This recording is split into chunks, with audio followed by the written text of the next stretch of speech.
Now begins the sad task of going through the Kinos, and have to pick and choose. And so here's the ones that are on there, and Jonathan Marvin has the numbers for those of you who have the new Soloveitchik Kinos, so to speak. That I didn't include in there.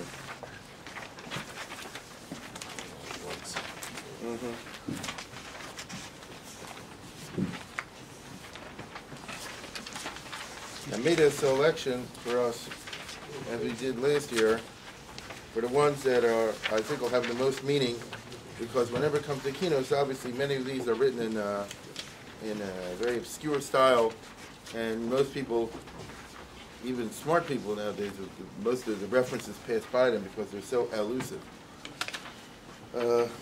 Before we start with the Kinos, let me just bring us up to date, as it were, as I like to do. As you know, I'm sure, there is not that much description of the Churban Beis HaMikdash, whether by Rishon or by Sheni or by Koch or any of these things, around at all. There's very little. And in the Gemara and all those places, there's little, because the style of the Agadata is just to bring a story here or a story there to try to bring out a point. I'll just give you an example. They have a story of Kamsa bar Kamsa. Is that what caused the destruction of Beis HaMikdash? But they want to give an example of what Sinas Chinam is. You understand what I'm saying? They want to give an example of Sinas Chinam. That's not the only thing that happened.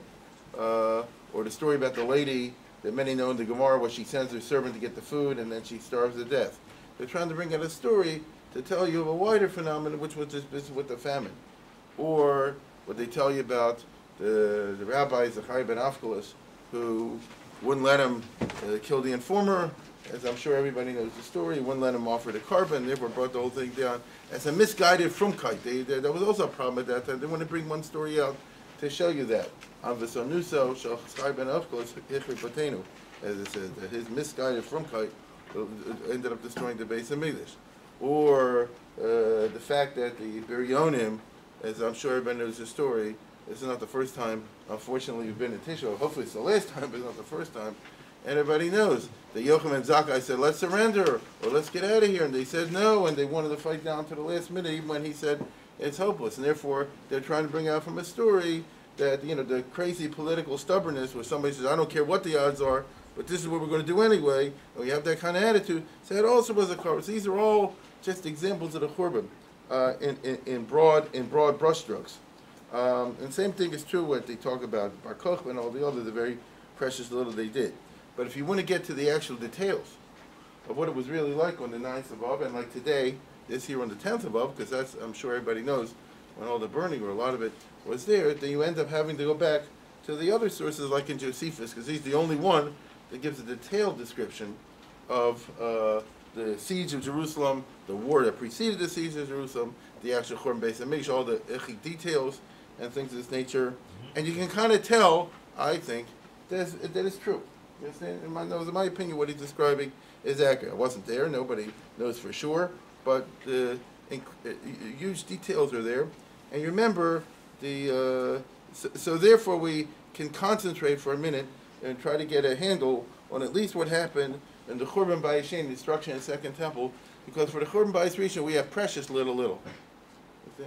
If you look in the Tanakh and the Yirmiyahu and the Malachim and such places, it's very little. We get the idea that there was a terrible famine, which is what Eicha is describing about, we'll talk about a little bit later, in one of the Kinos.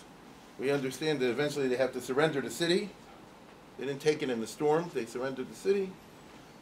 We understand that they were there for a few days not knowing what's going to be the fate.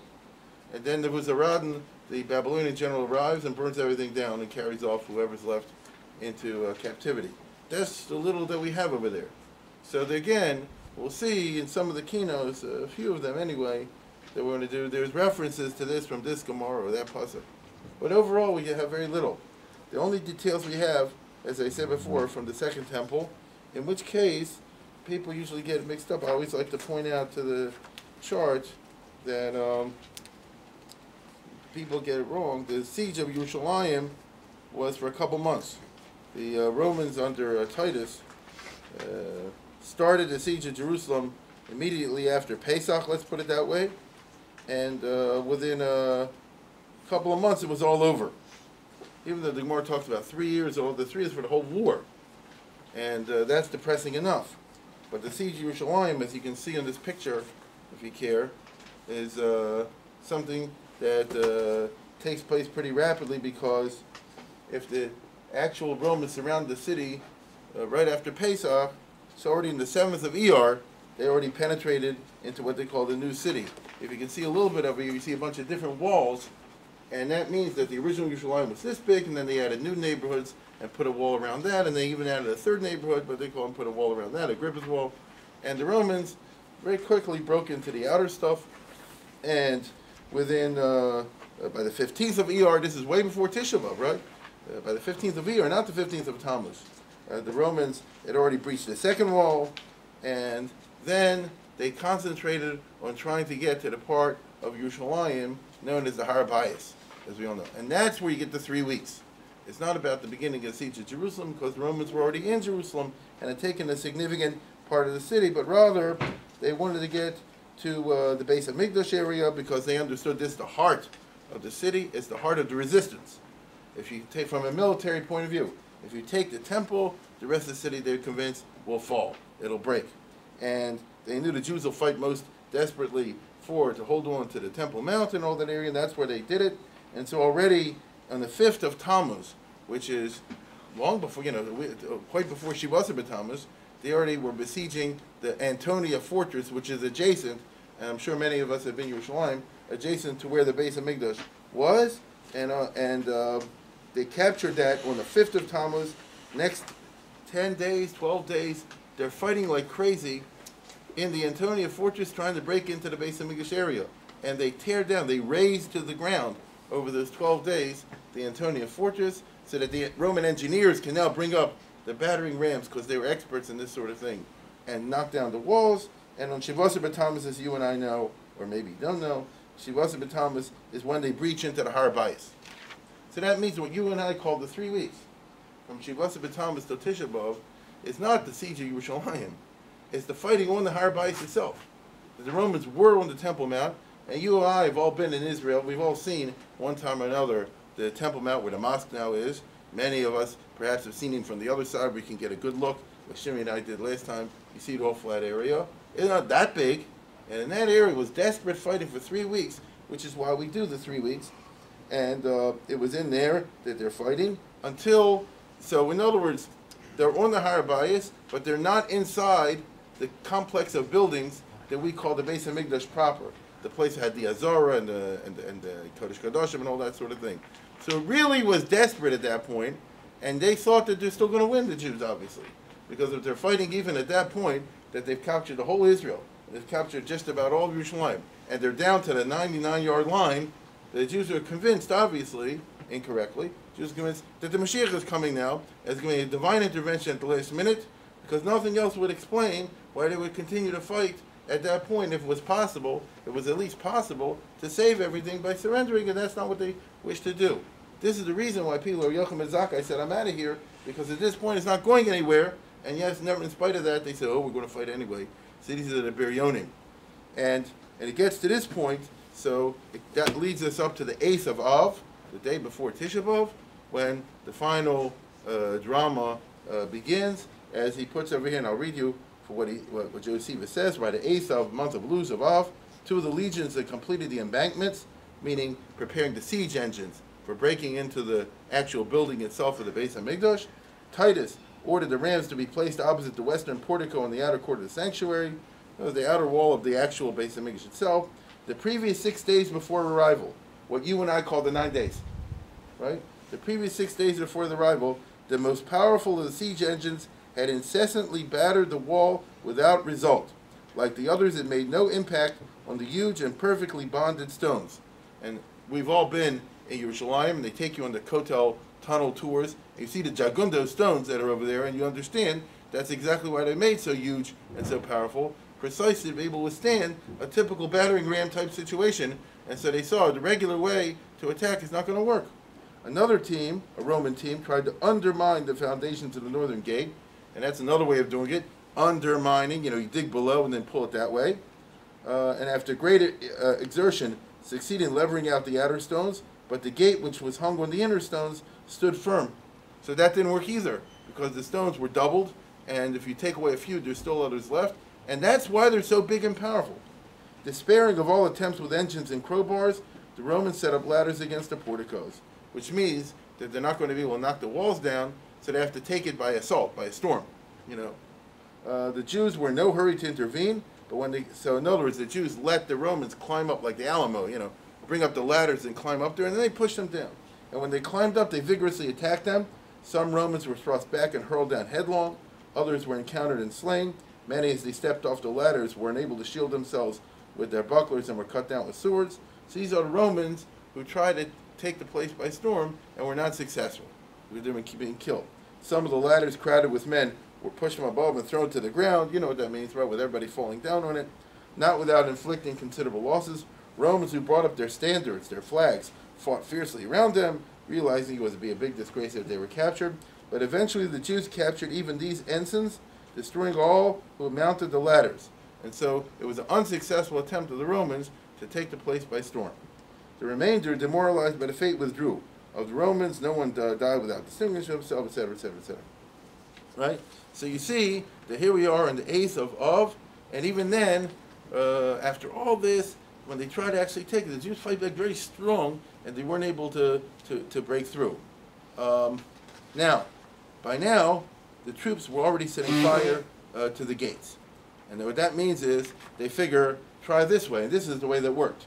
If you can't break the place down through a battering ram, you can't take it by a storm, find the weak link. The weak link at Beis HaMikdash is the sha'arim, the gates, and the doors. And the reason it's a weak link is like this. It's golden doors, right, like Nicanor and all that, but it's only gold over wood. So it's not, that's the part that's not a brick, it's wood. And so you can burn it. And so they did that. The troops already set fire to the gates. The silver that covered them, not the gold, melted over quickly, admitting the flames to the solid woodwork, where it's fastened a dense mass onto the porticos. Which means that was a good chop on their part. You start burning the gates, and then the fire anyway spreads, and we're talking about the month of Av, and so it's hot and dry, and so everything was bad. When the Jews saw the ring of fire, they lost all power of body and mind. Because of the consternation and terror, no one attempted to extinguish the flames. Which means it was such a shock to see, if you're a Jew, to see Beis HaMikdash on fire even a little bit, that instead of immediately, counterattacking and putting out the fire, they just stood like, this cannot really be happening. And that, of course, was bad. Thus, paralyzed, they stood on. Yet in their dismayed destruction, they didn't have the sense to preserve what was intact, but increased their rage against the Romans, as if the whole place had burned into flames. Which means that at that point, they should have said, all right, let's have surrender terms, and they wouldn't even do that.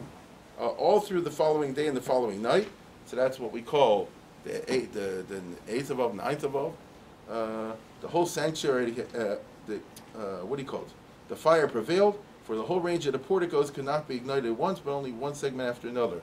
So this is the outer part of the buildings, right? There's plenty to go.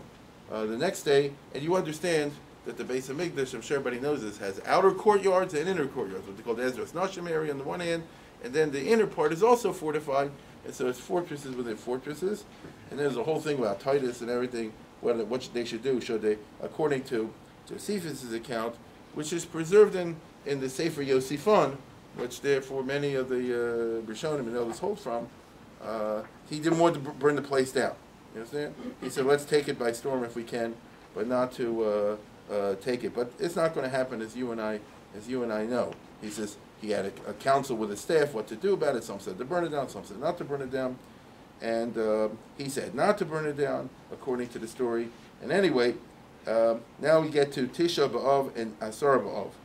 Exhaustion and shock had depressed the energy of the Jews throughout the day, which means on the 8th of Av, because of all this burning, but on the next day, having recovered their strength and confidence. So I'm talking about the 9th of Av. At Tisha B'Av, they still were confident, and they're going to launch an attack on the Romans from inside the building. Understand? And so they sallied out around the 2nd hour to the east gate. So was that, like 7 in the morning, something like that? And attacked the Roman troops who had occupied the outer court of the temple.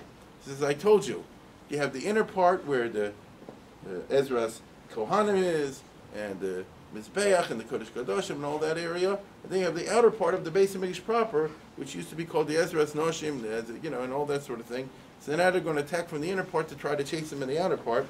The Romans stood their ground and met the onslaught by sheltering behind a solid wall of shields held out in front of them and closed their ranks. And many are familiar with this, right? The Roman tactics of the testudo, of closing up ranks. But it was evident they couldn't hold out for long against the fanatical fury of the Jews, who surpassed them in numbers. Titus, who watched the engagement from the Antonia, because he was in the captured fortress nearby looking down, and anticipated the collapse of the line, he could see that the Romans are going to break under the Jewish attack. You understand? It's a Jewish attack in the Ezras Noshim from the Azara Mamish. Now rushed to their assistance with his picked horsemen. So he sent a cavalry charge. The Jews could not withstand the cavalry charge. This is a cavalry charge in the Ezras Noshim. It's crazy what the close quarters we're talking about. And when the front ranks fell, the rest withdrew, meaning the Jews fell back. But whenever the Romans fell back, the Jews whipped around and charged them again. And when these turned around, they fell back and fled, which lasted to the 5th hour of the day. So here we are on the 9th of Av, and it's the morning from 7 to 12, or something like that. And it's going back and forth in the Ezras Noshim. It's a crazy story. The Jews charge this way, the Romans counterattack, then the Jews counterattack them, the Romans counterattack them. It's killing and blood everywhere. When the Jews, in the 5th hour, were overpowered and shut up in the inner temple courts. By the 5th hour, so what's that, 11 o'clock, something like that, 10, 11 o'clock, the Romans finally won in the sense that they conquered the Ezras Noshim, and the Jews were pushed back into the inner part of the Beis Hamikdash. Then it says, the story is that Titus retired to the Antonia, next door to the fortress, intending to launch an attack, a full-scale attack, on dawn the next day, and take possession of the temple. So his plan was, today is the 10th of Av, it's supposed to be the next morning, have a full-scale Roman assault on the inner part of the Beis Hamikdash, but that's not what happened. The sanctuary, long condemned by God of flames, now, etc., etc., it was Tisha B'Av. He points out, in other words, it was the date of Nebuchadnezzar's destruction. Now his own people caused the conflagration. For when Titus had withdrawn, the rebels, meaning the Jews, shortly attacked the Romans again. Right? So here you are in the middle of the day, 12 o'clock, let's say, on Tisha B'Av, and the Jews, having been driven out, say, no, we're not going to, they don't want to give up the Ezras Noshim. And so they charge again, and a clash followed between the guards of the sanctuary, meaning the Jews, and the soldiers who were putting out the fire in the inner court.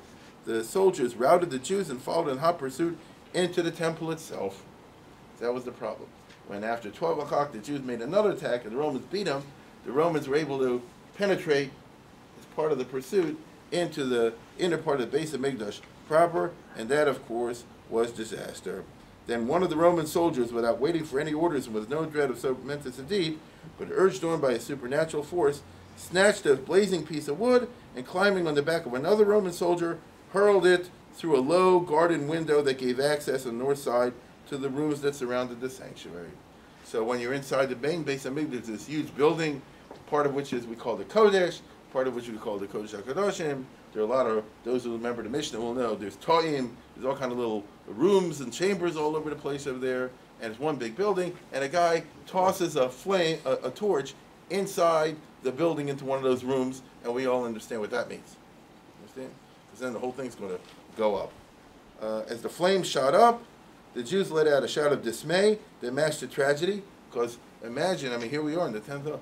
Imagine you see not just the Ezras Noshim, but literally the Beis Hamikdash, the Heichal, as they call it, the Kodesh of the inner everything. Now the flame is going from one to the other, and with no thought of sparing their lives or husbanding their strength, for the sacred structure they constantly guarded was vanishing before their very eyes. So here we are in the afternoon of Tisha B'Av, in all this fighting, and because this one Roman guy starts this, and the flames goes room to room, and what's going to happen? A runner brought the news to Titus when he was resting in his tent after the battle. He wasn't planning on this, remember, he was planning to attack the next morning.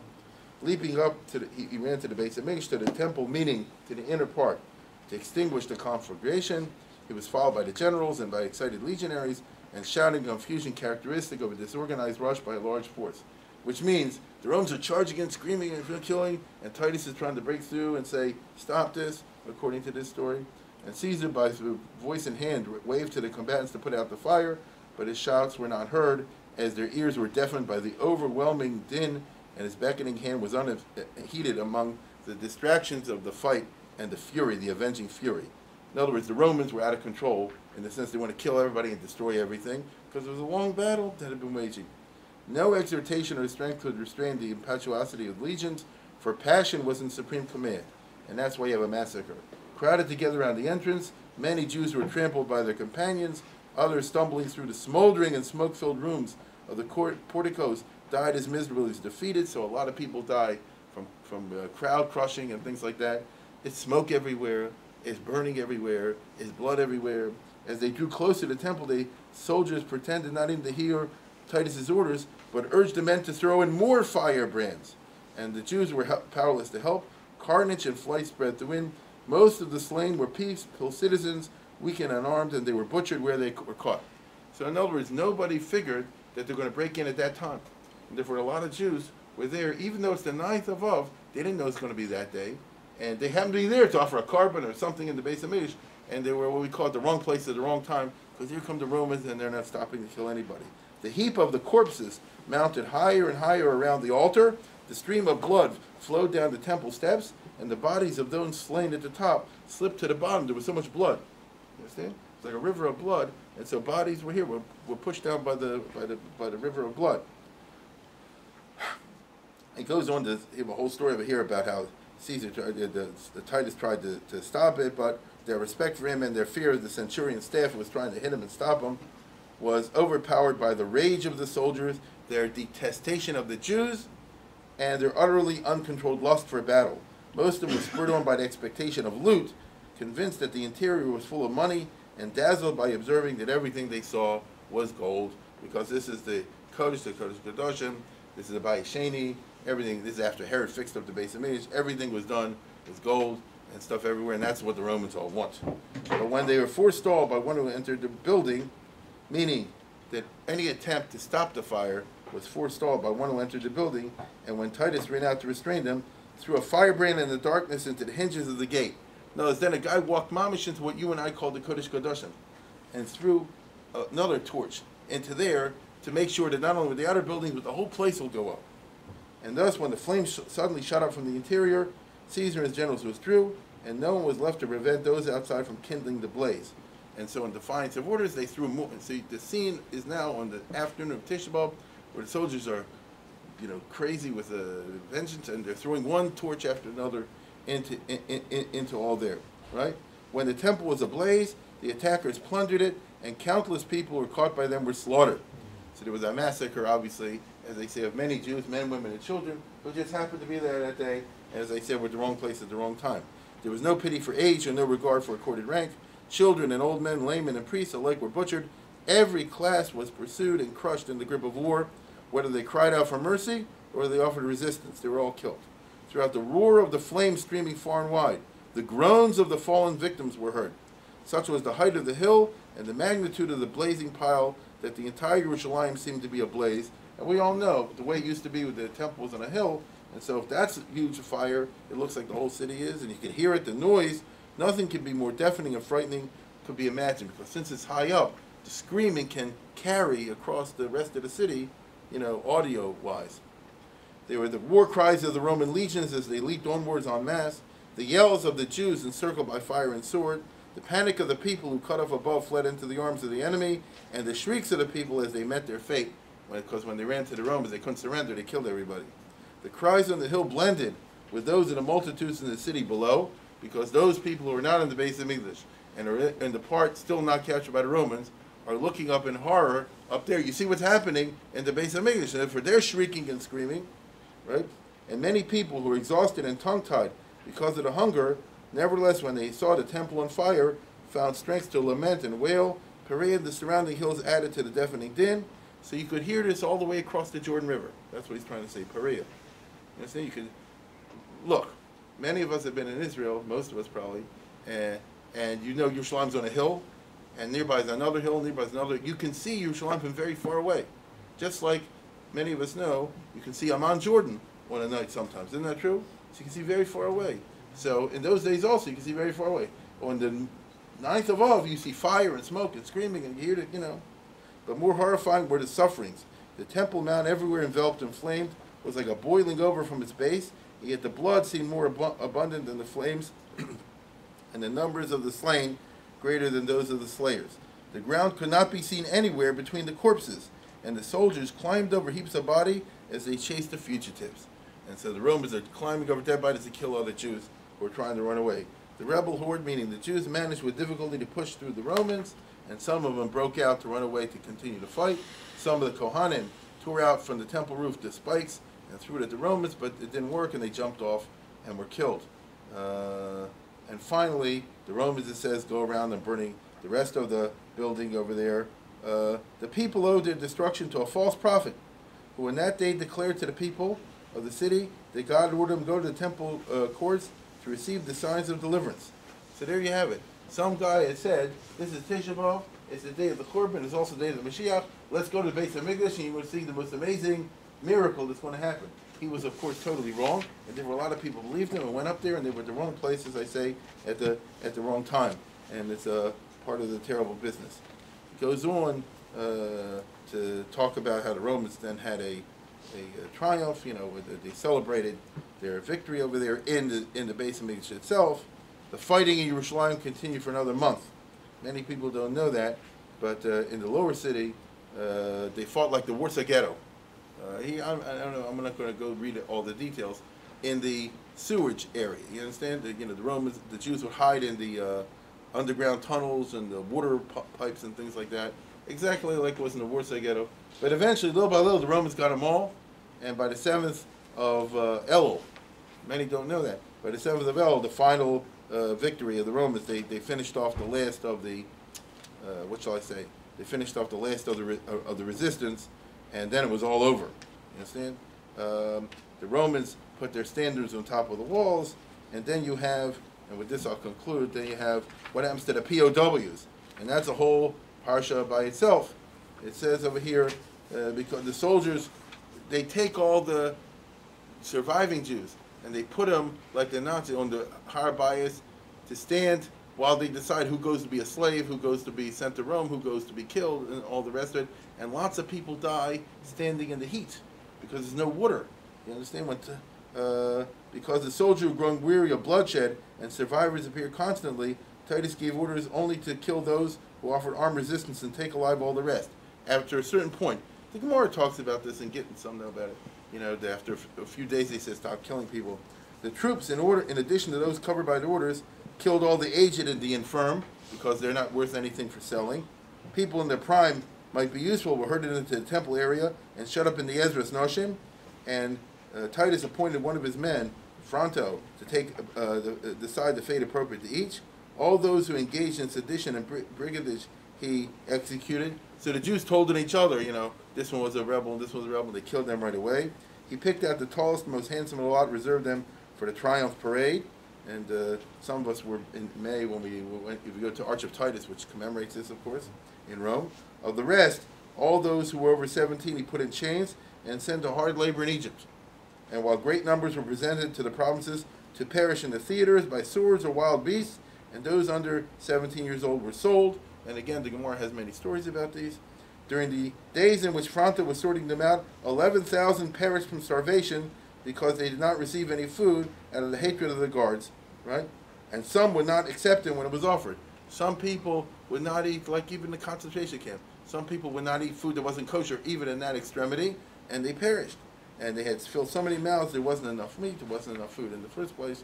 And so here you have, as I said before, the actual description of what Lamaisa happened. The Kinos that we're about to begin, of course, take not such a detailed kind of approach, but rather the more poetic style as we are all familiar with. And the first one we're going to do, of course, is the famous one about Yoshiyahu. This is based on the fact that each one of these Kinos also really is a certain poetic way of talking about a theme, rather than go into details. The theme over here is too little and too late.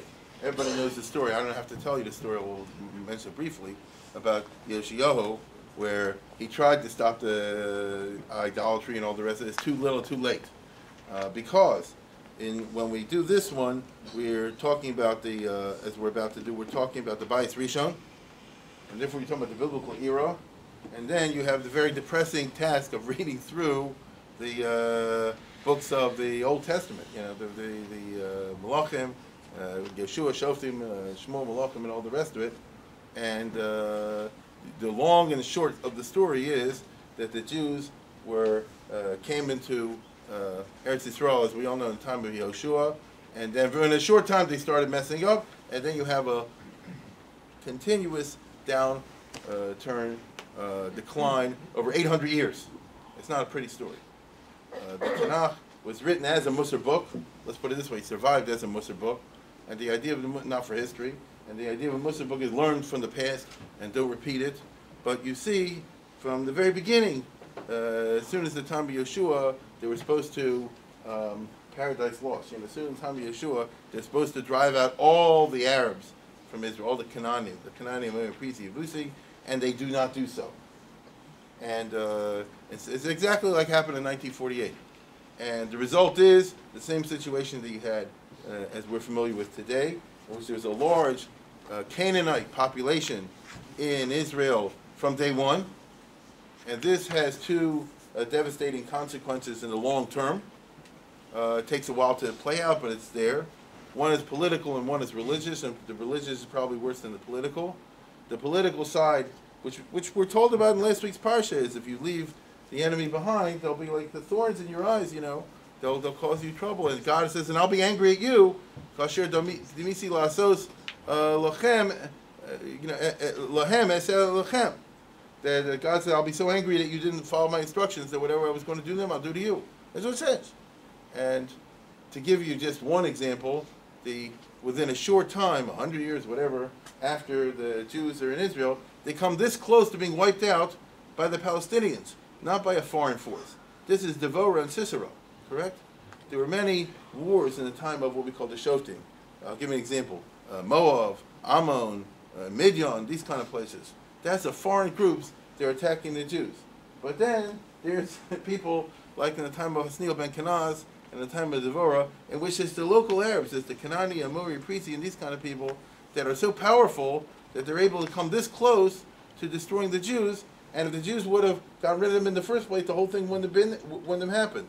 Remember, it's only through a miracle, an act of God, that Devorah is able to defeat Sisera. You understand? Because of the cloud, there was a flash flood and things like this in Nachal Kishan.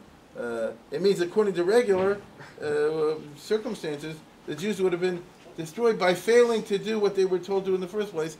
This is exactly the situation, the existential threat that Israel faces today. It's weird.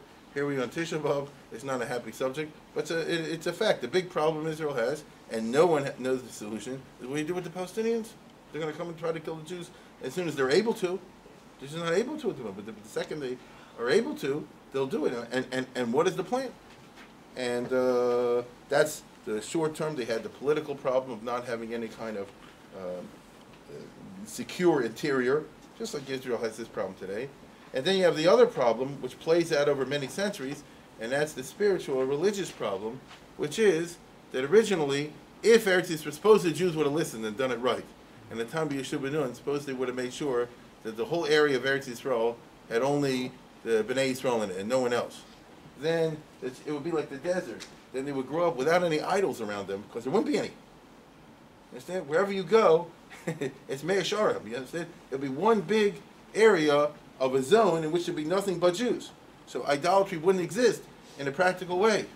One can imagine that this was actually God's plan. If you build up a real country without any idols, totally focused on monotheism, that'll lead to morality, and that'll lead to a model society, and then that would have radiated out, I'm talking about 3,000 years ago, radiated out to the rest of the world, and literally the rest of history would have been different, because every country nearby and far would have evolved in its own time and place into a moral society which is organized under a monotheism. But it didn't happen that way. Instead, the reality was that, like today, exactly like in the West Bank, for example, here's a Jewish town, and right across the way is a Canaanite area. You understand? Another town. I'll give you an example. Pilegish Begiva. There's Yerushalayim, used to be next to it a place called Giva.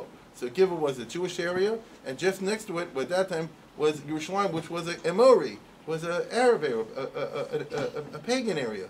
And we all know it wasn't the influence of the good they went on the bad, but the influence of the bad went on the good. So you have the famous incident in the time of Shoftim already, earlier on in Jewish history. As a matter of fact, according to Chazal, it happens right after the death of Yeshua, in which the Benjaminites, the people from Binyamin, who lived right next to Yerushalayim, they are already gang raping a lady and causing a whole civil war among the Jews because they picked this up from their neighbors in Yerushalayim, and that wasn't the plan. It wasn't supposed to be that in one place will be a Jewish town, and the next place will be a pagan town. And the results, of course, were that even though in a perfect world the pagans would learn monotheism from the Jews, but in reality it worked the other way around. And so over the course of a long time and centuries, it's a sad business. You go already through the book of Shoftim, and it always says like this: the Bnei Yisrael turned away from following God, they started worshiping idols, and Hashem got angry with them and sent them some enemy to attack them, like I said, whether it's Moab or Midian or Ammon or whoever. And it's only because a shofet was appointed, and he rallies them at the last minute, as people do teshuvah. But as soon as the shofet's gone, the land was quiet for a few years, and then they start up all over again, where the Jews reverting once again into Avodah Zarah. And so you see early on the devastating results of the failure at the time of Yeshua ben Nun to get rid of all the people that were pagans in Eretz Yisrael. This plays over down the line, and with a few exceptions, like the David and Shlomo, with a few exceptions, once they break into a double kingdom, then it's totally into Avodah Zarah. Eventually, I know everybody knows that after some time went by, you had the kingdom of David and Malach and the kingdom of Shlomo, but after the death of Shlomo, they break into two kingdoms. Isn't that right? The north and the south. The kingdom of Yehuda and the kingdom of Yisrael. And who set up the kingdom of Yisrael? As Yeram ben Nevat. And what was the policy of Yeram ben Nevat? To replace the Jewish religion with a golden calf. That's what it says, right? The Yeram, maybe you don't know. The Yeram ben Nevat, from day one, didn't set up like a Berlin Wall that nobody from the 10 tribes that he was the ruler of should go to Yerushalayim. So think about that.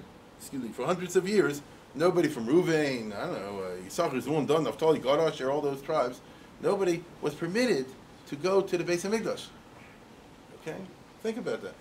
And this is Jew to Jew. This is not something that the Gentile did to Jew. And he made the official religion of the majority of the Jewish people, as we all know, 10 of the 12 or 13 tribes, was the Egel Azov.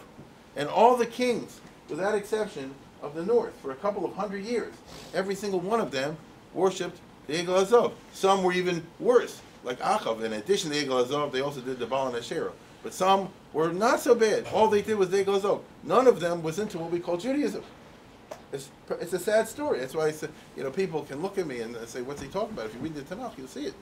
And so it didn't happen overnight. And even the kingdom of the south was pretty bad, because there were a few kings that were good. Out of 20 kings, there were probably 5 that were good. But the other 15 were very bad also. And so you end up with real bad news even in the south. So today we talk about, and we just read it, we'll talk again, about putting idols in the Kodesh HaKadoshim and things like that. These are Jewish kings that did it, like Menashe and Achaz and people like that. These are kings of the south, not kings of the north. And it's, it's unrelieved, it's an almost unrelieved a tale of woe. We Jews are not too good at that sort of thing. And the result is that little by little, and then maybe not so little by little, over the course of centuries, the religious situation got worse and worse, and then it got much worse because the last kings of the south, the last kings of Yehuda, starting with Achaz, you have Achaz, and then Menashe, and then Ammon, and then Yoakim, and all. It's an unbelievable tale of Jewish kings, I repeat, Jewish kings who attacked the Jewish religion. And they completely reorganized the Beis HaMikdash for a pagan way. As I say, they put an idol in the Kodesh HaKadoshim, and they do all kinds of other things like that. And if it's Menashe, then they commit mass murder. He says they cover Yerushalayim with blood of innocent people from one end to the other, and each one's trying to outdo the other one. It's pathological in its nature. The Gemara even talks about the pathological nature of some of these kings, like Ammon and Menashe and the others. And therefore, what is the spiritual level, the religious level of the Jewish people by the time you're coming close to the period of the Churban? It's down, down, down. Right? If you see the book of Yecheskel, he's living in the time of the Churban. He asks God, he said, why are you doing this? And an angel says, I'll take you on a virtual reality tour of the Beis HaMikdash and see what's happening in there. And you'll see all the terrible things that are going on, that inside the walls, the Kohanim are offering sacrifices to other things, they're mooning the altar, and all kind of crazy, all kind of crazy things that are going on there. And these are in the Tanakh. I'm not making it up. So, when you understand this, then you understand the tragedy of somebody like Yoshiyahu, because, as I said, there were a few kings that tried to turn it around. It's very hard to turn it around. Understand? Once somebody's on drugs, it's very hard to turn them around. It's possible, but it's very difficult. Once somebody's hooked on anything, it's very hard to... The people was addicted to idolatry. It's really hard to turn it around. Yoshiyahu, as we all know, was an exception. His father was Ammon, and his son was Yoakim. See what saying in. His father was wicked, and his son was even more so. I'm not going to say over here all the things that they did, but some of them are not so mentionable. But the fact of the matter is, it's crazy. And then he, for some reason, turned around. We don't know till this day what made him change. You see? I have my own idea, which is, if you read closely, there are several accounts of Yoshiyahu in the book of Melachim and the book of Divrei Yom. They're not identical. And what you get out of it, if you look closely, is that when he was young, because he was 8 years old when he became a king, and it's mentioned over here in the Ben Shmona Shona Heichel Libush Melahav. It's mentioned in this poem that we're about to read, this Kinos. Of course, he wasn't religious, and then somebody got to him, right? And I think if you coordinate the time, somebody got to him and said like this: if you start to change and do something different, you try to embrace Judaism, you'll see that things will work out better for the kingdom of Yehuda. And saying those, you'll see actual results. And what happens early in his reign is the extermination of the empire of Ashur. And that means that the Jews, for a century, more than a century, had been under the rule of Iraq, of Ashur. It's what you call today Kurdistan. And the Assyrians are very cruel, and they did all kind of bad things to the Jews. And how are you going to get rid of them? And what happened is that it was a surprise attack. The other Iraq, just like today, is fighting in Iraq, one against the other. So you have Bavel fight against Ashur. And so, out of nowhere, it was unexpected, it seems, the Babylonians came and surprise attacked and exterminated the empire of Ashur. I mean, literally exterminated them, so that Nineveh doesn't even exist since then till today. And there's a whole book in the Tanakh, the book of Nahum, which is nothing but a celebration of the destruction of Ashur. The Jews were so happy. And this happens during the time when Yoshiyahu was a young person, and this seems to have convinced them that, oh, you see, if you like I would say today, if you tell people in Israel, if everybody keeps Shabbos, the PLO will suicide. All of them. Right? If it happened, people will be astonished, and they say, oh, let's do it. So that's what happened in his time, and this led him more and more in the direction of becoming more and more religious and trying to turn the situation around, which is why he's called in the Eicha that we all read last night, Ruach HaPeinu Mashiach Hashem. Right? The anointed one, meaning he's the person who had the right idea and was a king, and he could lead it in the right direction. But as we know, Nilka B'Shchinas Saseno, it didn't work and he got killed. It didn't happen. And the famous story is, because he went on a rampage all throughout Eretz Yisrael.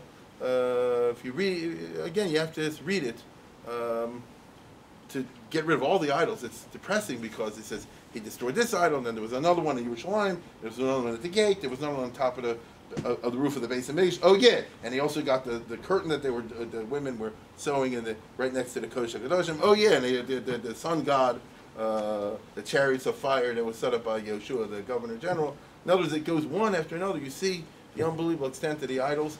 It wasn't until Yoshiyahu, this is very sad, it wasn't until Yoshiyahu that they got rid of the churches that had been there for centuries across the way from the Beis Hamikdash on the Mount of Olives on Har Zaysim. Right? We all know that today Har Zaysim is a big cemetery, and we all know it's across the street from the Beis Hamikdash. You know what I mean, right? You go down the Kidron Valley and it's opposite. Everybody knows this. In the time of Shlomo HaMelech, he had married 1,000 wives. This is what it says in Tanakh. Shlomo married 1,000 wives. Some of them weren't really Jewish. They said they were. And at one point or another, they built all kind of churches there to their own gods. And Shlomo let them do it. And they were there for 300 years. Right? More than 300 years. In other words, nobody got rid of them. It's amazing. Here we think of the Har Zaysim as the holy place, and everybody wants to be buried there. And they used to do the Paraduma ceremony over there with a special bridge across the way. And Yoshiyahu was the one who gets rid of those, which means that he's the one who really waded into the subject to try to change everything around. Nearby was Yoshiyahu, where they used to have human sacrifices. It was quite a place, Jerusalem of old. So aside from the good, you had a lot of bad that's going on over there. And he gave it his best shot, and it didn't work. When I say it didn't work, he was leading the charge and got rid of a lot of idols and tried to bring back the Jewish religion. But as I'm sure many know, and it says here also, Davak bochet leitzonei ador asher kamaracha adelz lizdor, that the leitzonei ador means like this: people are cynical. Those who are really hooked on idolatry, they had no choice but to go along because the king is pushing the other way. But that's not what they really believe in. And leitzoners is bad news, because when you make fun of somebody, if you're successful, like the Mishil Sharm says, if you know what you're doing, you can take any serious subject in the world and shred it by doing the right kind of political humor. Correct? You would tell me anything. There are people who do this, by the way. There are people who can make fun of Auschwitz, yeah, and turn it into a triviality if you know what he's doing. And so he was on this idea of changing, but the people were not on the idea of changing. And therefore he says they hid the idols behind the door. It's the oldest story in the world. You can get rid of all the drugs in the world, but then the next day you say, I need to buy this, and it's right there. Okay? So that was what Avodah Zarah, because you have to change the people's desires, and that was not changed. So as we read over here now, as we got to begin, and I know everybody has the English, and you've heard this all before, how he tries to, his great mistake was, after ruling for 30-some years, the Egyptian army wants to march through. The fall of the Assyrian Empire leaves a power vacuum in the Middle East. That's what happened.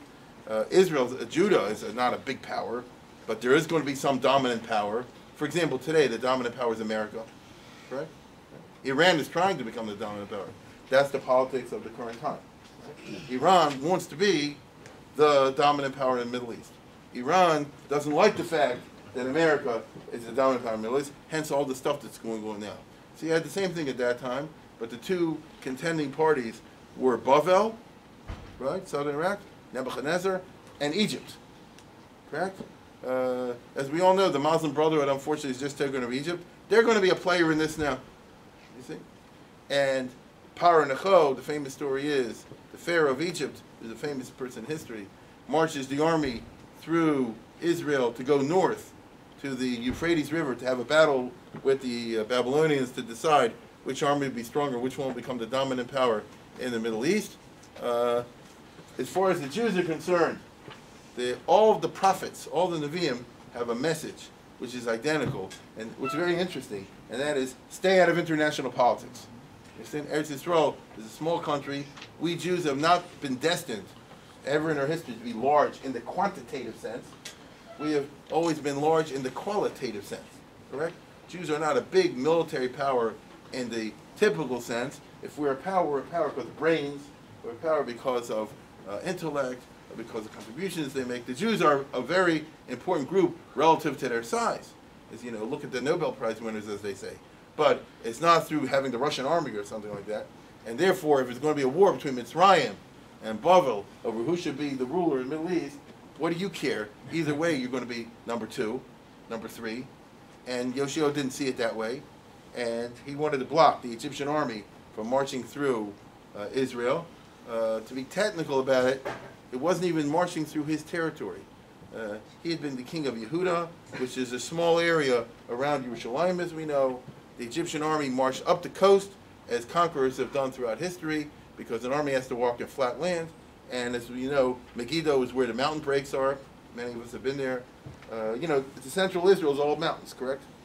And it's not easy to march through there, nor advisable for an army with chariots and things like that. When you want to go wherever there's a mountain pass, where it's flat. And Megiddo, therefore, has had 18 or 19 battles in history. And here comes the Jewish army under Yoshiyahu, and it's trying to block the Egyptian army. And as we're about to read over here, the Egyptians tell them, get out of the way, this has nothing to do with you. And they were right about that, because this was a war that they were saying, is between them and the Babylonians. And they even tell them over here, Suru heidu az lo she'iyah v'imanu sur neshiyah. Turn back, they warned him before disaster strikes, but he refused to turn back. According to the Chazal, the prophet Yirmiyahu told him, don't get involved in this. as I told you before, the message of the Nevi'im is uniform. And it's interesting. It's interesting for us today, and that is Israel should concentrate on Israel. And Israel should not play a role in the international politics except what's concerning them, their own personal security. Because we do, as Yirmiyahu says, if you can't run with their dogs, how can you run with their horses? And so we're not destined to be a great power in that kind of military and political sense. But he didn't see it that way, and he got killed. And we all know that he was the last hope, meaning that after him, his sons took over, and they were no good. They were wicked, were fools, and the result is they got involved in stupid revolts against Bavel, against Babylonia.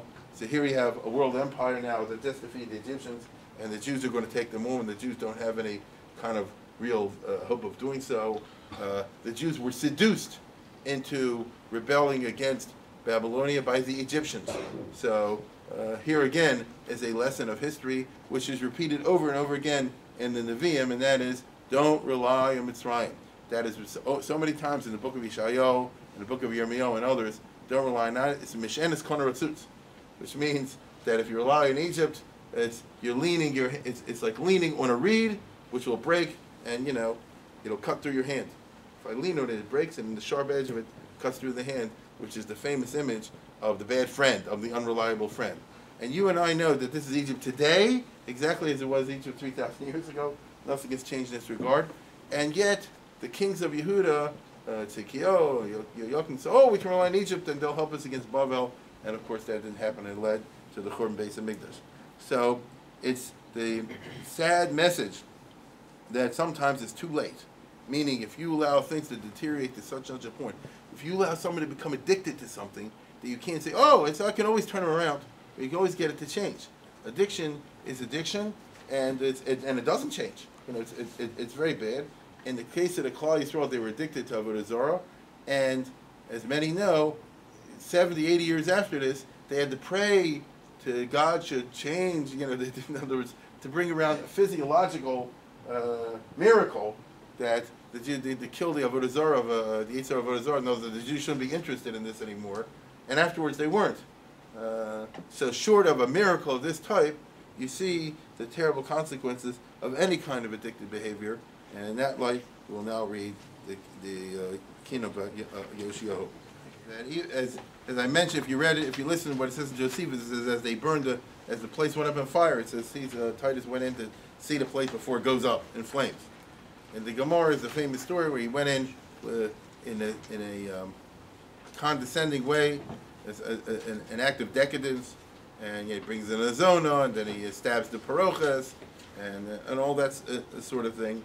And the idea over here is the chilul, okay?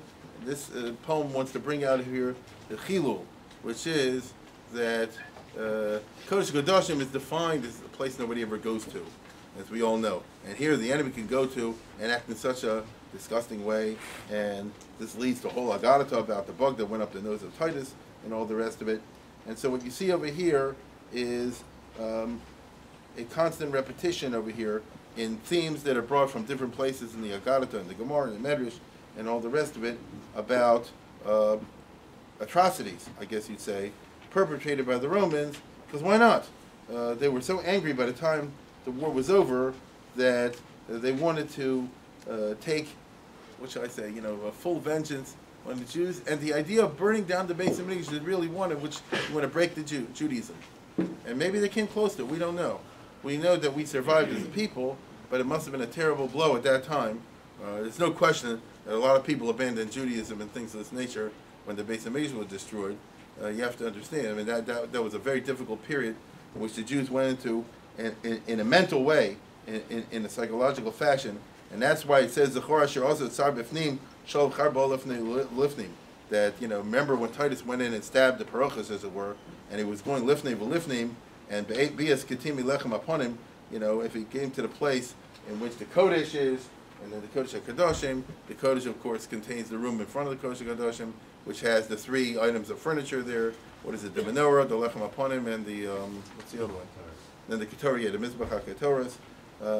And so if you could see things like that, and you assume Gil b'Mogen Adam, he's talking about killing the orphans on a bloody shield, and all that kind of business. This is a poetic rendition of what I read you before in Josephus, which is you have the POWs, which are just lined up and massacred over there at the time of the Tisha B'Av, the 10th of Av, and the days afterwards, because the Romans were not interested at that point in any kind of mercy. As Josephus puts it, passion reigns supreme, and they just want to get everybody in there. And this is, of course, from the Belezer Kaliri. So his style is to bring everything in a very elusive fashion and to try to, as they say, evoke all kinds of poetic memories. He wasn't there, of course, but he recalls, for example, the very famous story. I mean, it's stitching together all the Agaritas. He has, for example, the famous story of the boys jumping down off the roof and perishing that way, which is in the Medrash. He has the story of the kids, I think, who, the 400 boys and the 400 girls that jump into the water, which is the famous episode of suicide. Whenever you have in halacha a discussion about whether or not you're allowed to do suicide, for example, we'll talk about a little later in the Crusades, this was a very popular practice over there.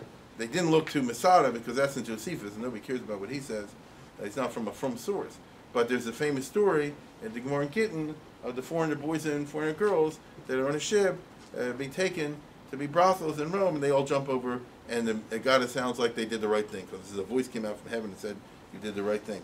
And so you hear that kind of business. He evokes the famous scene over there that it's the same day fell by its Rishon, by Sheni, so Shabbat Sotim B'Av Admon, the Babylonians withdrew and the Romans showed up. Again, the point of all this is that you want to point out that God really punished the Jews. And the reason I say you want to point out that God really punished the Jews is that's how we find the meaning in all this. The whole point of Tisha B'Av, the whole point we're here this morning, is to find the meaning in the suffering. Because to the Jewish mind, there's nothing worse than a meaningless suffering. If somebody died and there was no reason for it, that drives you crazy. If you say there was a reason for it, Hashem was angry or whatever, it wasn't the Romans that did it, it's Hashem who did it. It wasn't that they were so powerful, but God let this happen. After all, and other times we beat them. How come times they didn't beat them? When you do this, then you're able to make sense of it, because then you say like this all happened to us because we were bad. Okay, so if we become good, it won't happen again. The number one problem we have with the Holocaust today is nobody knows the reason, and therefore it's very bothersome. That's exactly why many people are trying, I don't think correctly, many people say, oh, they must have been not from, they must have been this, must have been that, something in Europe. And not that they know what they're talking about, but they're looking for a reason to try to find some framework and to put some kind of a meaning to it. Otherwise, how do you explain all the millions of people that got killed? The Tisha B'Av and the Churban and all the rest of it, they very clearly want to locate within a sense of values, which is that they obviously did terrible sins. God is therefore sending the enemy against us. You were so enraged that you allowed them to empty the temple of its contents and remove from them the unblemished children.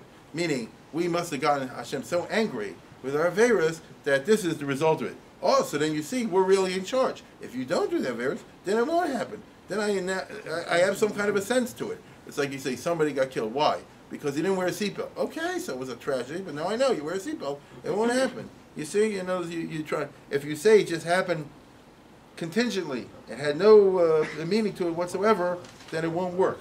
And so this is the one that, as you see through, and you'll read the English as you're going through over here, is the connecting one after another of all the different agados, all different stories that you find in Chazal, connected with the terrible event that I think you got an idea from what I read before in Josephus, what kind of a massacre was going on over there when the Beis Hamikdash fell. Zachar Zasher Asar Bifnim, Sholach Arba Bo Lifnei V'Lifnim, Nachal Seinu B'Yez Ketim.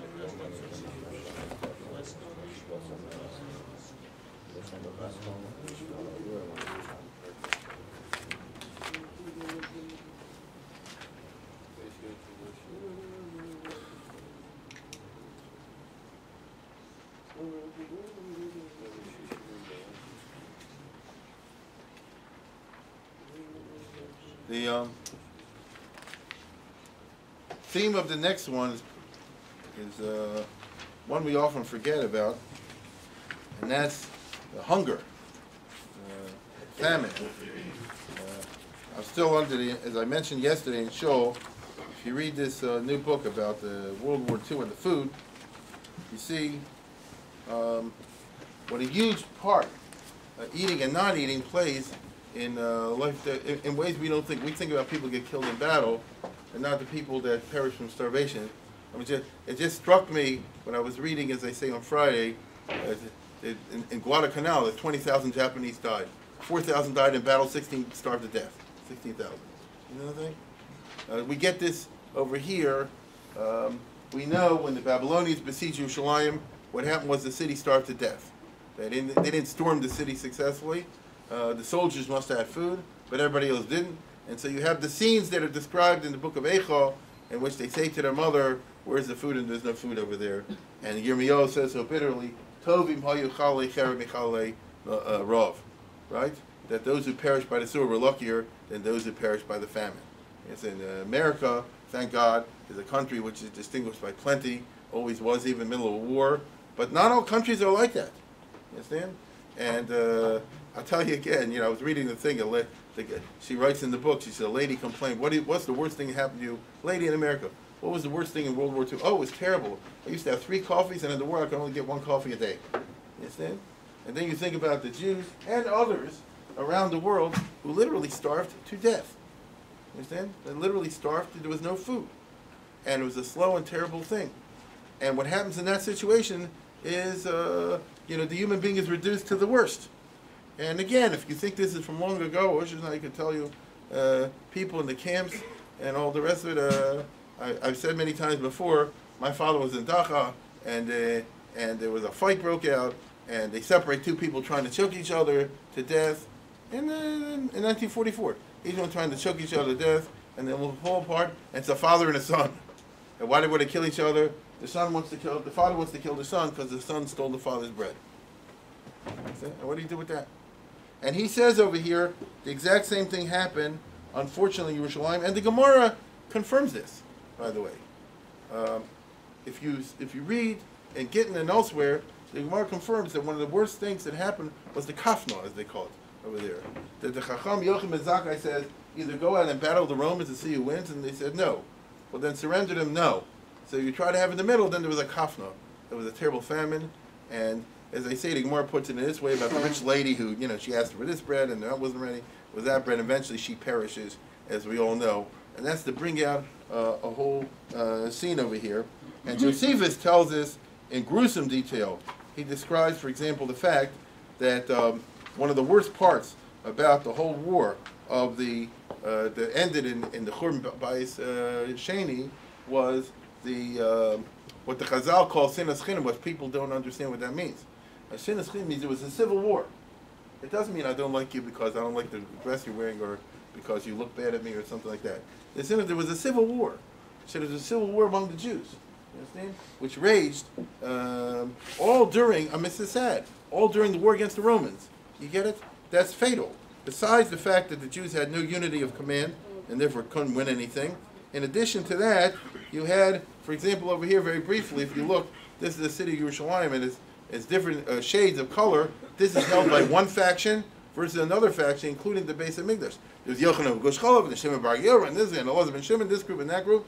And it's like Beirut or one of these places where one group is killing the other. And what's really sad is that the Romans, if you know the story, conquered the Galilee and all the rest of the country except Jerusalem, and then they held back for about a year from attacking Jerusalem. And what was the reason they held back from attacking Jerusalem? The Jews are doing a better job than we can. They're killing each other yom v'layla. Like Israel is able to say today in Syria right now, right? Oh, I shouldn't intervene in Syria. They're one's killing the other. One enemy of ours is killing the other. Except here, the shoe was on the other foot. It was the Jews in Yerushalayim itself that were massacring each other all the time and behaving in barbaric ways. And Josephus described this in a terrible way, as he says over here that, for the wealthy, it was just as fatal to remain in the city. He talks about the fact that people who were stimulated to desert, some sold all their possessions for a trifle, some their whole property, others their most valuable treasures. We know Yochim ben Zakkai had to sneak out as a corpse, as everybody knows the story. But that's just one example of what everybody's trying to do, which is get out of there. To prevent discovery by the brigands, they would swallow gold coins and deserting to the Romans and empty their bowels to have ample provision for their needs. This goes on today. What happened in the Holocaust time? Most of them were allowed by Titus to go into the countryside in any direction they chose. which made people more ready to desert. But the partisans of John and Simon, meaning the zealots who were in Yerushalayim, kept a sharp lookout to keep these men from running away to the Romans, and anybody they suspected of disloyalty was instantly put to death. For the wealthy it made no difference. It was just as fatal to remain in the city, for on the pretext that he was a deserter, many a man was killed for his money, for his property. As the famine grew worse, the frenzy of the insurgents of the Jews kept pace with it, and every day the horrors burned more fiercely. This is the siege of Yerushalayim in the time of Titus, and we're talking about Jew to Jew. I'm not talking about what the Romans are doing. For since nowhere was food to be seen, men would break into houses, and if they found some, they mistreated the occupants for having denied their possession of it. And if they found none, they tortured the occupants as if they had concealed them more carefully. So they're going crazy looking for food, and in any situation, it's the law of the jungle. The strongest will take the food from the weak. This is what it is. Proof whether food was available or not was provided by the physical appearance of the wretches. If they were in good condition, they must be well provided with food. And while those who seemed wasting away were passed over because it was pointless to kill people who were starving to death anyway. Many secretly bartered their possessions for a single measure of wheat, if they happened to be rich, or barley if poor. And that's the story of the rich lady, of Martha of Spices. She tried to get the good flour and the barley flour and all the rest of it.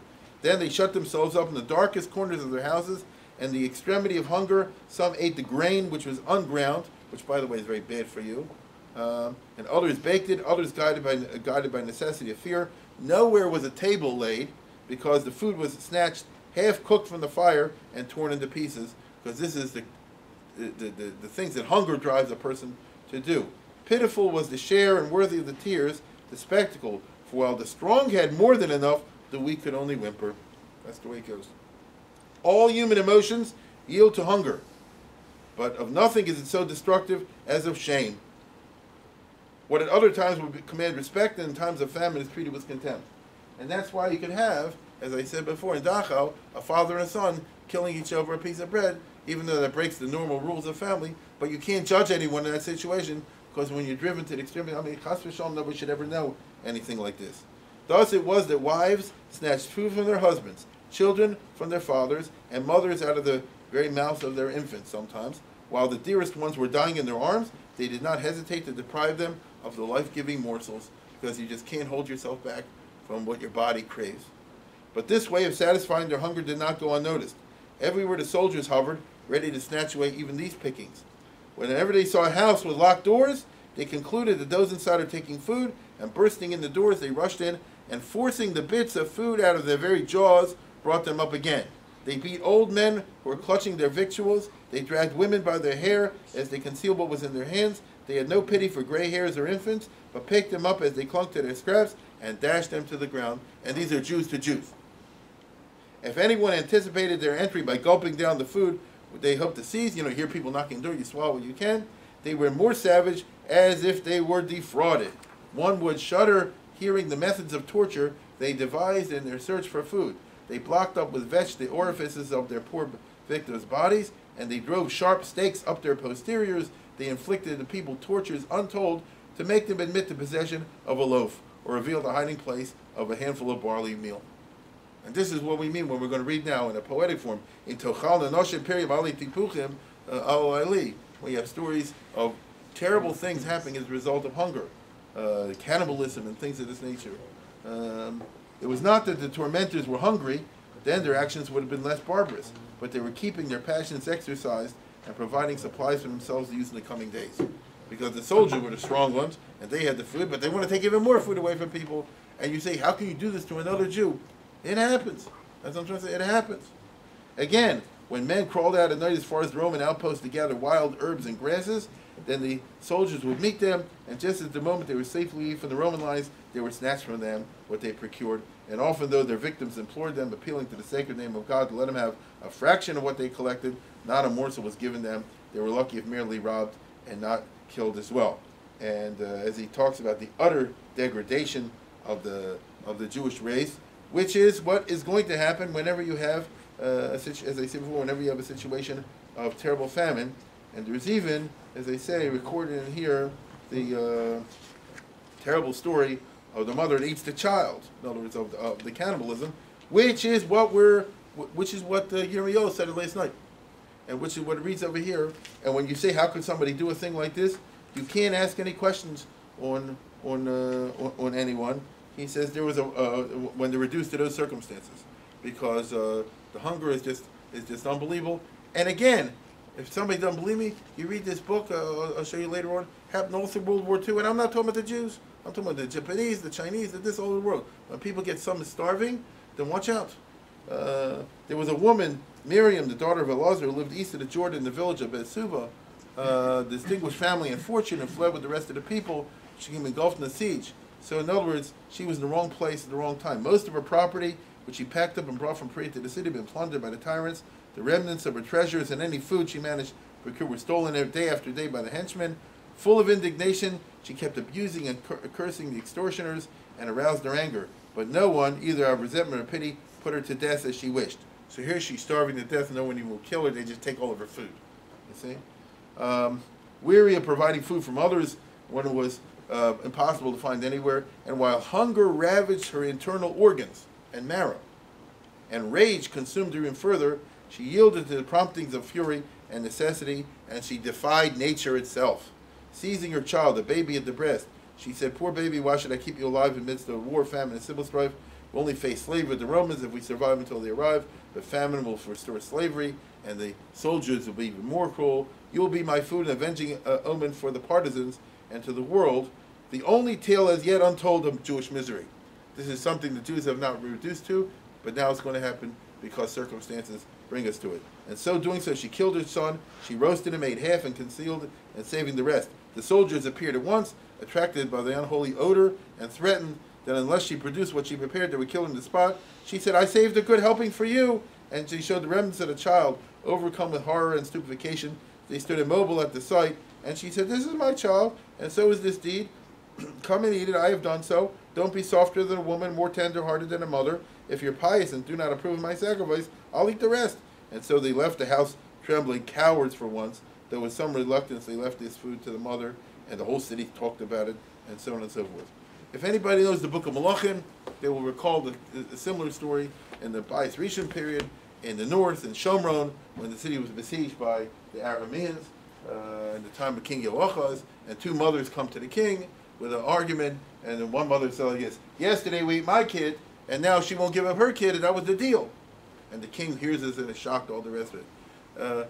The Rav and the famine bring people to do the type of things that we're about to read about now. Of course, once again, in the relentless pursuit for meaning, the peutim over here, the Kaliri, will end by saying, "Oh, what I did bad to you, you want to remember. What you did bad to me, you don't want to remember? Did you murder people? Didn't you do all kind of a terrible averas? That you don't want to, and the famine is a punishment for that. That you don't want to talk about. You only want to talk about what I did wrong to you. But it doesn't matter to us. We're standing over here today. The horrors are the horrors, especially since many of us know our parents or grandparents or things like this went through this not that long ago. This is not something we're reading about from a million years ago. This is something that happened in the 1940s to many Jews. And to be perfectly honest, it goes on today in many places in the world as we speak. We have plenty, and there are others that are eating people.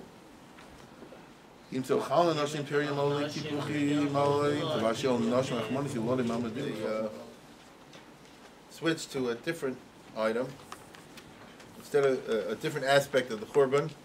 That is called, of course, the Asar Rugi Malchus, as we all know. And again, I know everybody knows the story and the details. It's the theme to which I want to call the attention in this Tisha B'Av.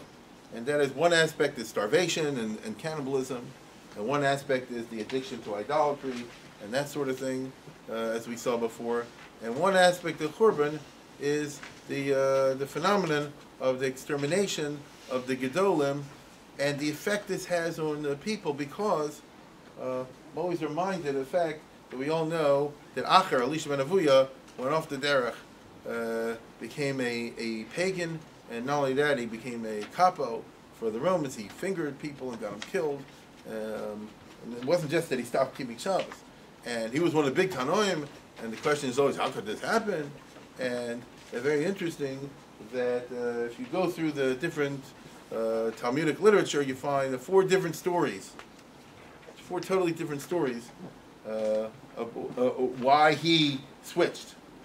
And I know many have heard some of them. Everybody knows the story, for example, that he saw a father tell the son to go up and get the what do you call it, the shiluch hakein, right, from the tree, and the boy fell down and broke his neck.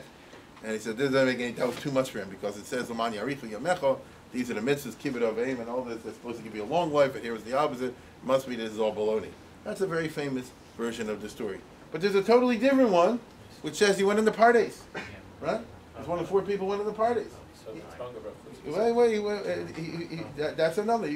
He had a Kabbalistic bad experience, as it were, right? That,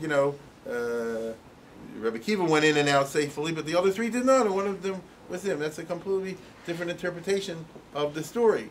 There's another story that's very well known, that when he was a kid, his father said, if my kid will grow up to be Rosh Hashiva and have covered like all these Gedolim, so I'm going to raise him to be, in there. And that means that the whole learning in the first place was Shalol Shema. And therefore it was sabotaged from a parent from the very beginning. You understand? And that's a completely different story.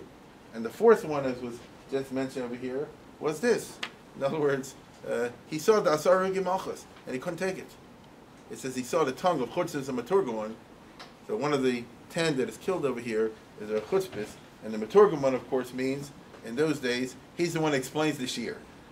Anybody knows in regular yeshiva, the Rosh Yeshiva can give a shiur, and then somebody has to come afterwards sometime and explain. When I was in there, this was Fran's job, before he was married, for Rabbi Kalevsky shiur. This is, to say or explain. So Rabbi Chutzpah Maturgamon obviously was a gifted orator in Torah studies, and this tongue, before they killed him, the Romans cut out the tongue after they killed him and threw it in the street, and he saw it being eaten by dogs, and this snapped in Acher. There's a completely different version of why he went bad, and he said forget it, and he went over totally and switched.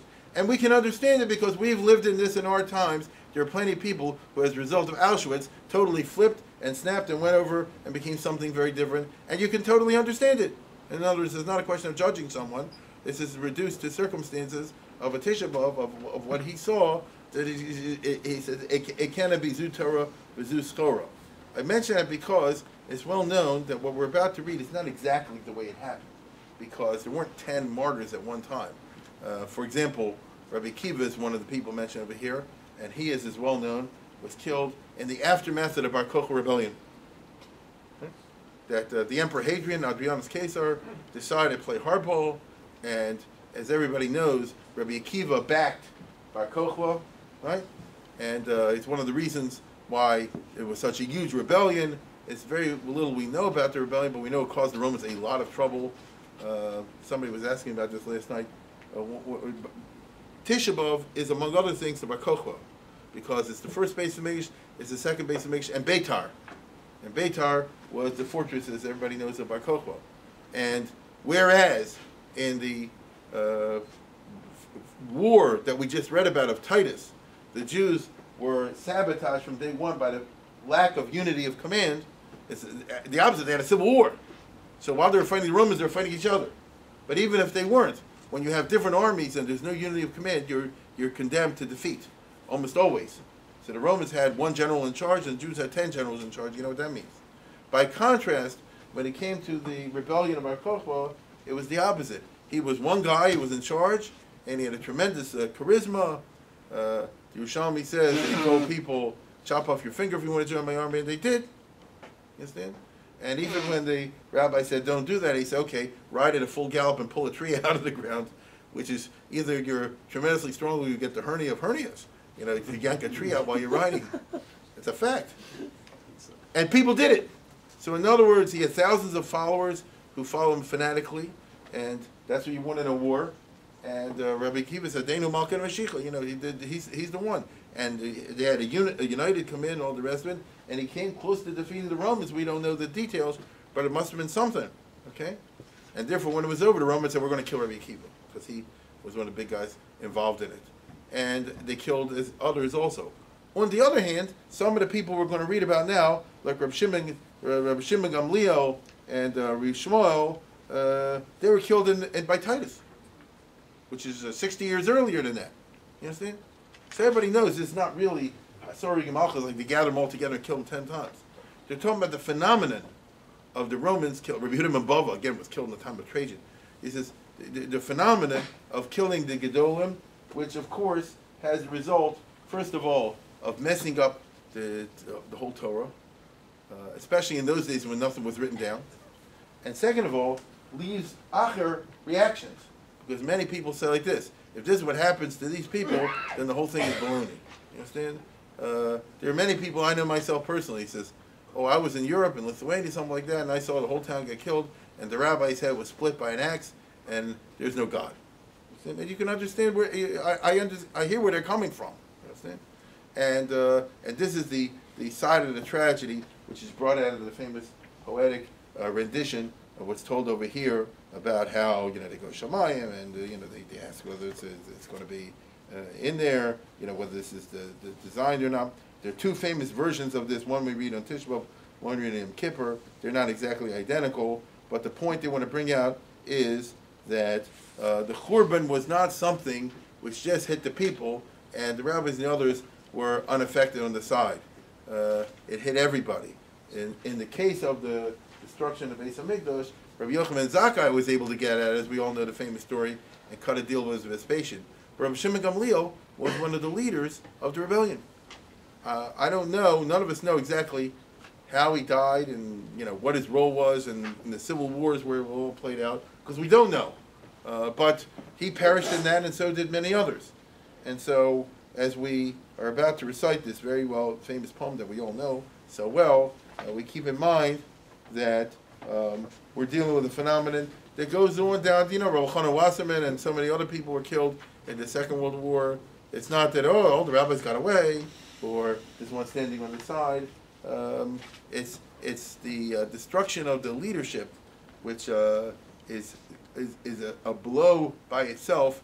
This is exactly the reason why, if anybody wants to read, for example, the article Rescue the Belzer Rebbe or things like this, why the Hasidic groups went to extraordinary lengths to try to save the Rebbe, even though he was an old man. And by a secular standard, you say, you got to save the young. But they say, if you don't have a leadership around which to rally, then everything falls apart, because one of the things in life you need is a sense of leadership and direction. One of the worst punishments, we're told, in the book of Yoshiyahu, is that I'll deprive you of leaders. We don't realize, because maybe we take for granted, that you have a direction in life because there's some leader that you can invest some kind of a belief in. When the Romans kill out the leadership of the Jews, then really you have a physical survival, but then it falls apart and disintegrates. The fortunate thing is that they only killed 10. I mean, that's a lot, but they killed 10 over a period of 80 years. So they didn't make it their business to systematically exterminate the Chachamim. That they did 300 years later. It's what they call the Yerushalmi. When the Christians come along, and in the early years after Constantine, in the 360s, then they kill all the rabbis in Eretz Yisrael. And when that happens, Yiddishkeit just collapses. It's called the Talmud Yerushalmi. And as we all know, the only reason the Jewish religion continued to pump on was because of Bavel, which was outside the rage of the Roman Empire.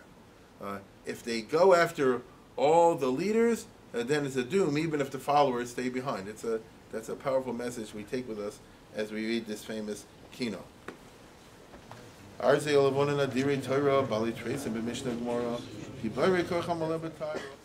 wasn't just executing, each one was tortured to death through iron bars or burnings or things like that. Now we come, as everybody knows, I arranged it that we'll do all four of these in a row. We'll be moving around a little bit in the book of the four keynotes that we recite of the crusades, which means, of course, that long ago our ancestors decided, about 800 years ago, to stick into the keynotes, which are mainly about the Churban Bayis Rishon, Churban Bayis Sheni, and all that things from the Gemara time. They also decided to include four of the keynotes, which are, so to speak, modern history, which was the Crusades.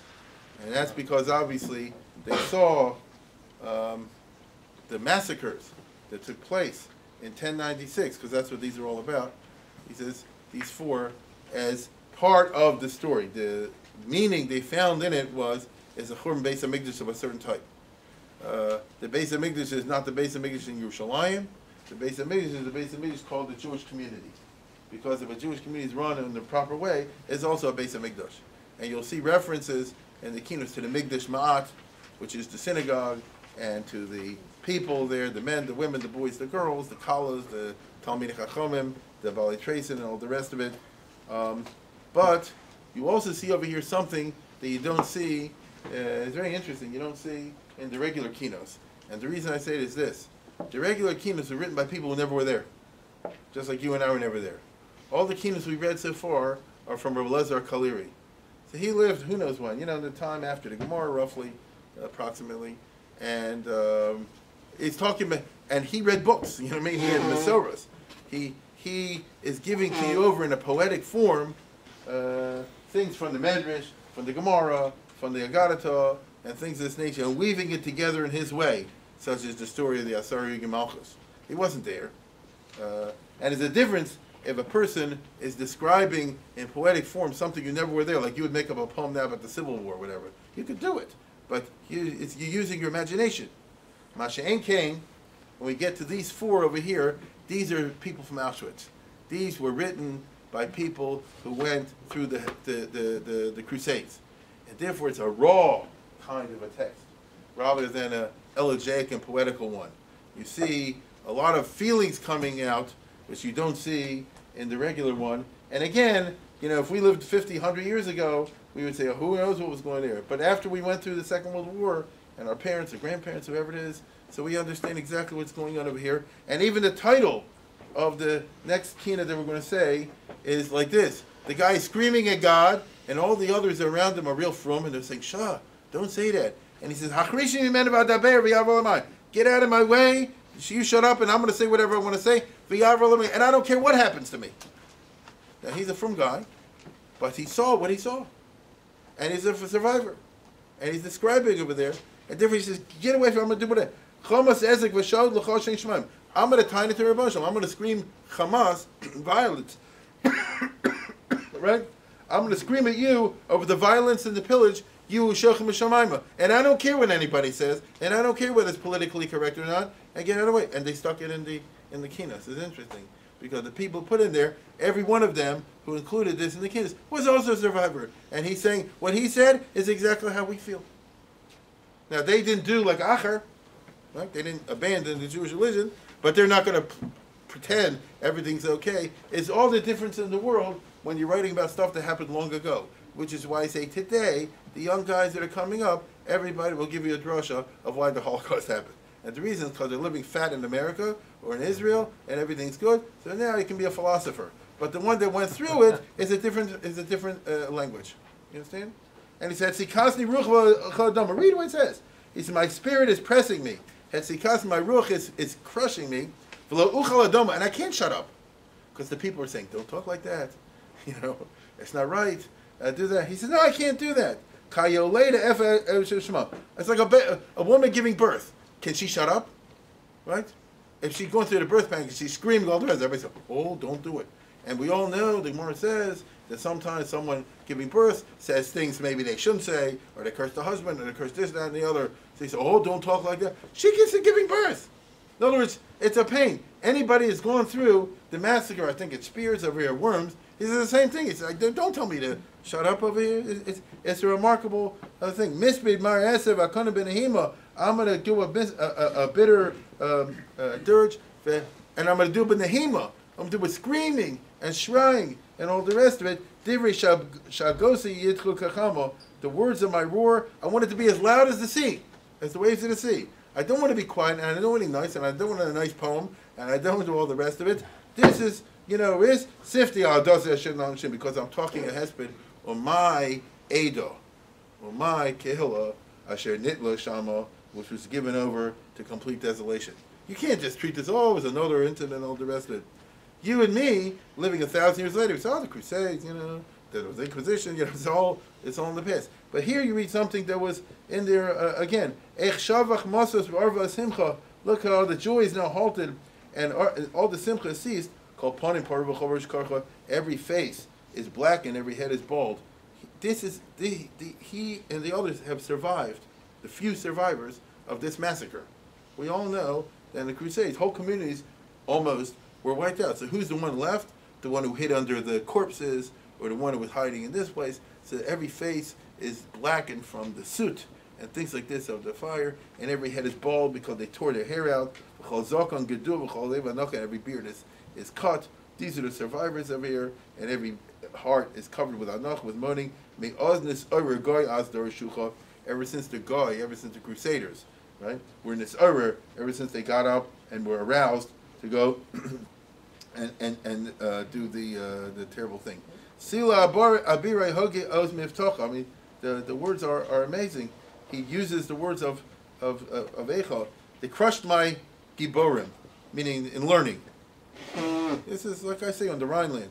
Hoge oz miftocha besul so bachrei nasach menasicha. The boys and the girls, he completely uprooted. He killed the teenagers, the young ones. Barosh kol chutzes nevlasucha. They're lying all over the street. That's what I'm telling you. He's writing this in the immediate aftermath of the massacre. He says, I see faces blackened, I see heads balded, and I see bodies of boys and girls, literally boys and girls, bachur and basuls, lying around like, the veilus in the street. My young children are now like so typical, were like sheep at the slaughter because they were all killed. For this, I also wail, and tears will be my cheek, and don't tell me not to. And gather around me, you suffering lost sheep. And therefore I say, I want to intensify your weeping and howl to heaven. And so he's saying this, all the survivors, come here, let's cry together. I mean, right there, right after it's over. He says, come, hey, Osville, gather around me, the few survivors of the lost sheep, and to cry together to me, because we all need a good cry on this. And then, of course, he says, Tainus under Rabbi Shalom. He says, the angels, right? Erelim, Subat Sakumara, you angels up there, go out and shout bitterly. Svo Tamru He'el. You gather in Chaburas also, like we are, and cry. I want to see some evidence that in Shamayim, they're also in mourning. How could this happen? Kol Kachol Tzor Kamabachiro. And he says over here, cry once again like a woman in having childbirth. His son Al-Dasa and be crying over this community of ours of the Sepizura.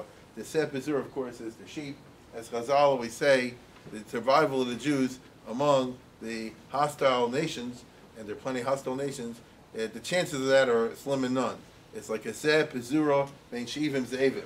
It's like you take a sheep and you throw it in a corral with 70 wolves. What are the chances that the sheep is not going to be killed by the 70 wolves? Slim and none. And we Jews, it's a fact, have not the ability to defend ourselves, not really, against a hostile society, right? Not if you're living in the Geisha world. And, like, what could they do in World War II, really?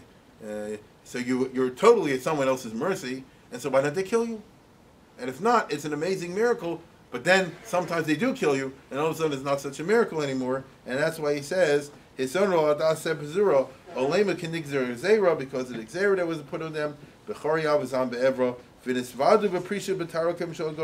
and they all went to their death willingly, because unlike in the Roman times, all the rest of it, the chief theme around the Crusades is nobody had to die. Anybody who would become a Christian could save their life. And in spite of that, they didn't do it. It's amazing. And they were almost unanimously, he says, they all got together. And we have records of this. I spoke about this in the lecture series last summer. Each one encouraged the other one that we should all die al Kiddush Hashem. Let's all cling to the Yirah Torah and not put the knee to Avodah Zarah. Today, somebody's like this. Go along with them until they leave, and then you survive. We have a different mentality over there. Play ball until the coast is clear, and that's not what they chose to do. And parents did not hesitate to kill their own children. They girded themselves with tremendous courage to smash the head and sever the spine. You understand what that means? Parents smash the head of their children, and they chop their head off, sever the spine by coming in there. And again, someone today will say, oh, why'd you do that? It's a terrible thing. This is he says, so shouldn't the angels cry over this? Right? Ve'ilemu dibru ba'miro, and they said to their children as they were going to kill them, Lo zachinu l'gadelchem l'Torah, nakrichem kol l'vak. We weren't zeicher to raise you the Torah, therefore we'll offer you like a carbon. You see? V'nizkichem l'orat tzrunim kolora. And we'll all be zocher d'olam haba. Because after all, if you're a real believer, what's the difference? We all kill each other, and a minute later, we see each other in paradise. That was the mentality that the people had at that time. And this is a historic fact. They did it. And here's a guy who survived it, is writing about it. And he says, and I shouldn't have any screaming over this. They should just treat this as something normal. Then they all agreed to do this, to accept B'Av, the din shilchim, the God's decree. And they said, going to commit mass suicide. It was the Kinos, and the elderly and the young, they're the first ones who were judged, meaning they're the first ones to be executed. Because here you have the terrible reality of how do you go about doing a mass suicide? In other words, now that he made that decision, how do you actually do that? You see? And the answer is, one or two people go around and kill everybody else, and then they kill themselves. So and how do you decide who goes first? It's terrible. You see? And meanwhile, the enemy, the Aziponim, came at them, and many were executed and killed. So they're fighting, what shall I say? They're fighting the enemy, and meanwhile, there's some guys who are on the outside fighting the Crusaders off, and the inside, everybody else is killing themselves, going through this suicide thing. And the result is, this is very gross. You end up seeing the Pashdonim, in the Pardonim, the Pedarmim, the Pashdonim, which is the intermingled fats and intestinal waste. You see the bodies cut, because they didn't necessarily slit everybody's throat, they stabbed them in the stomach.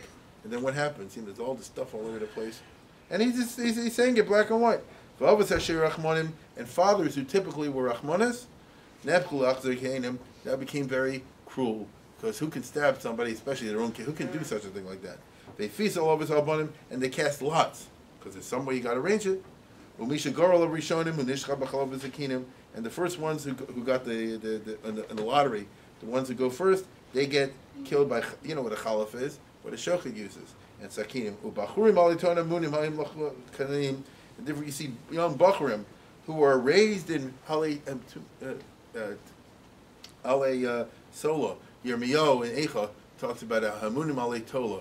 Those who were rich families, they were raised on purple garments, meaning high style, very fancy. And now the red, now local avertinim. Money doesn't help you in this situation. They're licking the dust like a snake. Kalas levushishonim, and the young kalas, they're dressed so fancy. They're the most beautiful purple clothes. Mulovas bezros chasanim. Now they're butchered in the arms of the chasans. And this happened. You understand? No, there were people. It's the wrong place.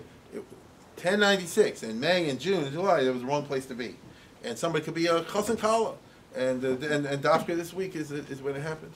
You see, when the talk is bechevechidonim, and they're sliced up by swords and spears. Zichru kaladas mavonim al techshemer kinim. Remember this, you kaladas mavonim, you smart people, and don't be quiet about it. That's what he said. Don't pretend it didn't happen. And he says, when I remember this is, naturally I get depressed. Nafshi becomes, my nefesh becomes aguma. I go into depression, which is normal. And then he goes on poetically at this point. It's almost like a denouement. He says, Torah chigis for him. Why doesn't the Torah put on a sackcloth? After all, there's no point to having a Torah if there's no way to do it. We don't believe in that. You kill the people and save the Sefer Torah school. It's actually the other way around. You're supposed to save it for the Torah school to save a person usually. Usually, you make yourself mourn for an Evil Yachid. Imagine the terrible, terrible thing if someone loses an only child. For those who, and now uses the simile, the metaphors of sailors. These are the people who are from Talmid Chachamim, who could navigate the Yam HaTalmud. You understand? The Tosim Mishotech Poshim Machmorim, those who held the oars and spread the nets, were able to be the great sailors in the deep waters. Those who are the great Talmid Chachamim, were able to reveal the hidden things in the Gemara, and as they say today, know how to really learn in Paskin and Shaila. And who's going to do it now?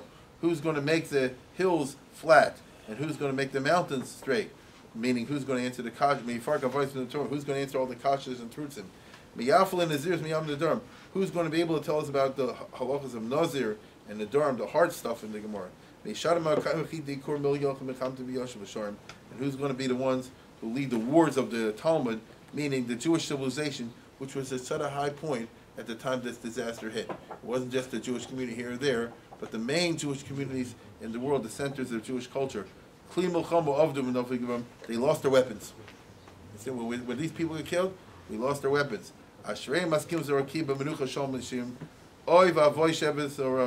Woe to the survivors.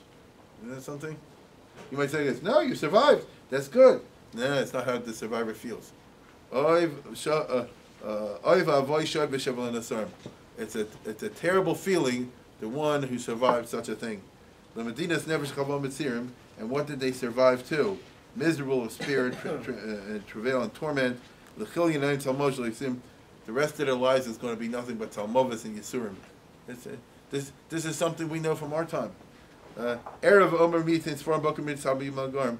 The survivors are going to say from now on, like it says in the Torah, when it's night, when is it going to be the morning? And when it's morning, when it's going to be night? No, this is not a life. You understand? And he's the survivor. He's talking about himself. From what they've seen